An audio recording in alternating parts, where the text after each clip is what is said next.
Let's Mike Global News.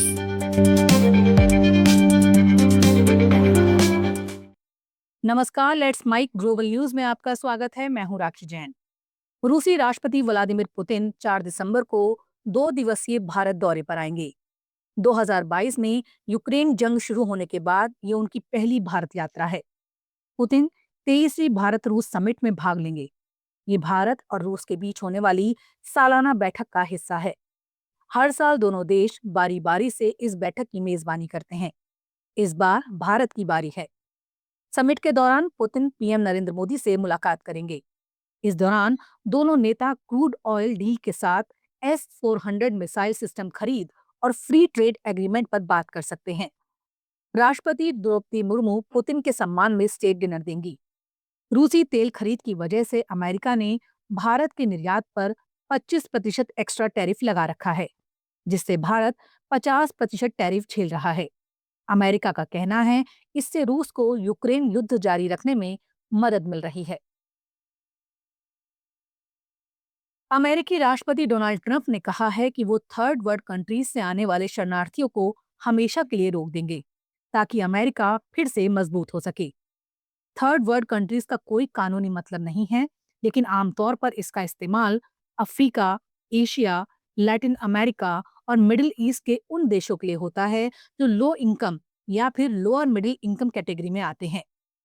Trump ने Washington DC में 2 national guards की मौत के बाद गुरुवार को ये ऐलान किया।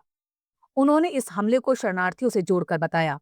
ट्रंप ने कहा कि इमिग्रेशन पॉलिसी की वजह से देश के लोगों की जिंदगी बदतर हो चुकी है। ट्रंप ने कहा, जो लोग अमेरिका के लिए फायदेमंद नहीं हैं या जो हमारे देश से सच्चा प्यार नहीं करते, उन्हें भी हटाया जाएगा। ट्रंप ने इमिग्रेशन पॉलिसी को और सख्त करने का वादा किया। इससे पहले ट्रंप प्रशासन ने गुरुवार को ऐलान किया था कि अब 19 देशों से आए प्रवासियों की सख्त जांच की जाएगी। बांग्लादेश की पूर्व पीएम खालिदा जिया की हालत बेहद गंभीर है। ये जानकारी उनकी पार्टी बांग्लादेश नेशनलिस्ट पार्टी के महासचिव मिर्जा इस्लाम आलमगीर ने दी। 80 साल की खालिदा जिया बीएनपी की अध्यक्ष हैं। वो पिछले कई साल से लीवर, किडनी, डायबिटीज, गठिया और आंखों की परेशानी से जूझ रही हैं।